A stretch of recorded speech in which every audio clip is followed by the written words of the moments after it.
প্রিয় শিক্ষার্থীরা, আসসালামু আলাইকুম। আশা করছি সবাই ভালো আছো। আমি ফারজানা খান মজলিস আজ তোমাদের পড়াবো অর্থনীতি, নবম অধ্যায়, বাংলাদেশের গুরুত্বপূর্ণ অর্থনৈতিক প্রসঙ্গ।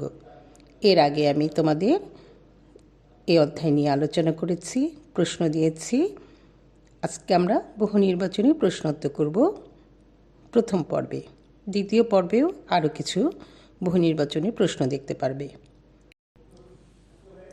প্রশ্ন 1, উন্নয়ন কি? 2, কৃষিপণ্যের মূল্যের অস্থিতিশীলতার ফলে ড্যাশ। একটি অনুচ্ছেদ আছে, অনুচ্ছেদটি পড়তে হবে, পড়ে 3 ও 4 নং প্রশ্নের উত্তর দিতে হবে। করিম একটি ভাড়া করা স্কুটার চালান। তিনি এর মাধ্যমে যা আয় করেন তাতে তার সংসার চালিয়ে কোনো অর্থ জমা থাকে না। দীর্ঘদিন ধরে একটি স্কুটার কিনতে অর্থ সঞ্চয়ে তিনি ব্যর্থ হয়েছেন। অবশেষে ব্যাংক ঋণের মাধ্যমে তিনি নিজের জন্য নতুন একটি স্কুটার ক্রয় করেন। প্রশ্ন 3, করিমের অবস্থাটি অর্থনীতির কোন ধারণার সাথে সম্পর্কিত? 4, নতুন স্কুটার ক্রয়ের মাধ্যমে করিমের ড্যাশ। প্রশ্ন 5, এসএসএস কত সালে আত্মপ্রকাশ করে? 6, মানব সম্পদ উন্নয়নের জন্য প্রয়োজন ড্যাশ। 7, নিচের কোনটি উন্নত দেশের অন্তর্ভুক্ত? 8, নিচের কোনটি বাংলাদেশের নারী উন্নয়নের বড় সংগঠন? প্রশ্ন 9, মানব সম্পদ উন্নয়নের জন্য কোনটি বেশি প্রয়োজন?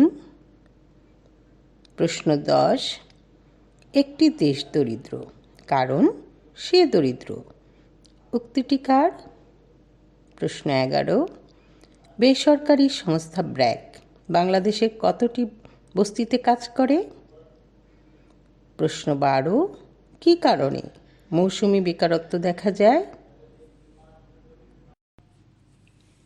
প্রশ্ন 13, অদক্ষ জনগণকে কিভাবে মানব সম্পদে পরিণত করা যায়?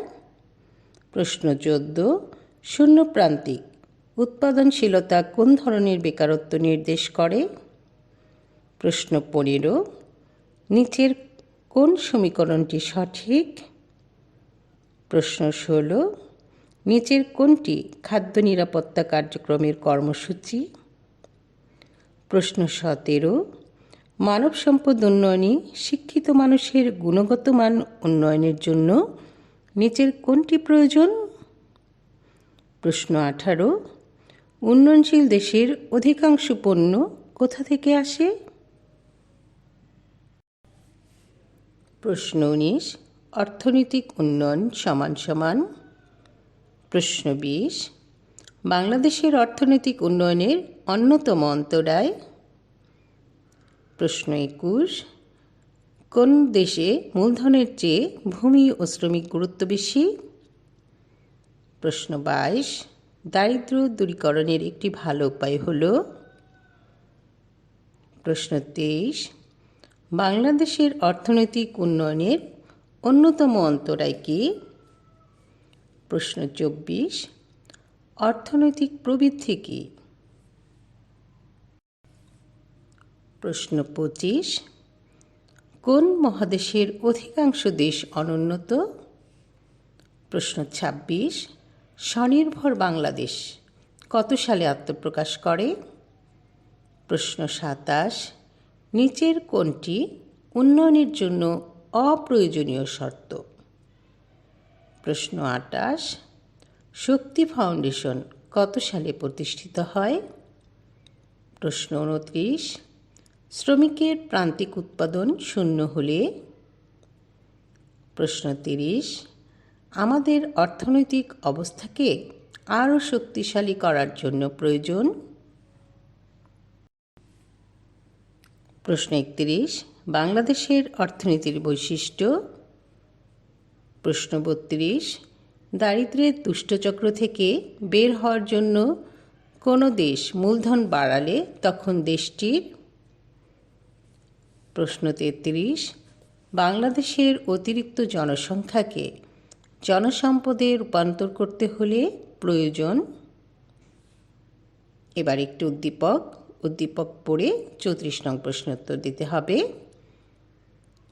স্বাধীনতার ঠিক 1 বছর পর একটি এনজিও বাংলাদেশে প্রতিষ্ঠা লাভ করে। বর্তমানে এটি দেশের সর্ববৃহৎ এনজিও। প্রশ্ন হচ্ছে 34, উদ্দীপকে কোন এনজিওর কথা বলা হয়েছে? চক্রটি দেখে 35 নং প্রশ্নের উত্তর দাও। দেখো, স্বল্প আয়, স্বল্প সঞ্চয়, স্বল্প বিনিয়োগ, স্বল্প মূলধন, স্বল্প উৎপাদন। প্রশ্ন 35, উপরের চিত্রটি কোন বিশেষ অর্থনৈতিক সমস্যা নিরূপণ করে বা নির্দেশ করে? আরেকটু উদ্দীপক আছে, পড়ে 36 ও 37 নং প্রশ্নের উত্তর দিতে হবে।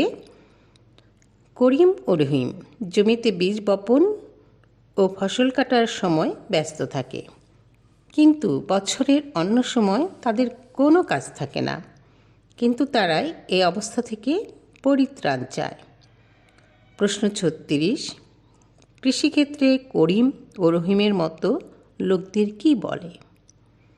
প্রশ্ন 37, উক্ত বেকারত্ব দূরীকরণের জন্য যা প্রয়োজন তা হল। প্রশ্ন 38, প্রবৃদ্ধি ও উন্নয়নের মধ্যে সম্পর্ক কী? প্রশ্ন 39, আমাদের দেশের কত ভাগ মানুষ দারিদ্র্য সীমার নিচে জীবনযাপন করে? প্রশ্ন 40, অর্থনৈতিক উন্নয়নের অন্যতম শর্ত কী? প্রশ্ন 41, বাংলাদেশের সর্ববৃহৎ ক্ষুদ্র ঋণ দানকারী সংস্থা কোনটি? 42, নিচের কোন দেশটি দ্রুত শিল্প ও বাণিজ্যে উন্নতি করেছে? প্রশ্ন 43, কোন ধরনের বেকারত্বের প্রান্তিক উৎপাদনশীলতা শূন্য? প্রশ্ন 44, কোনটি উন্নত দেশের বৈশিষ্ট্য? প্রশ্ন 45, অনুন্নত দেশের বেশিরভাগ মানুষ কোথায় বাস করে? প্রশ্ন 46, আশা কত সাল থেকে ক্ষুদ্র ঋণ কর্মসূচি পরিচালনা করে আসছে? 47, বাংলাদেশ জনসংখ্যার দিক দিয়ে কততম বৃহত্তম দেশ?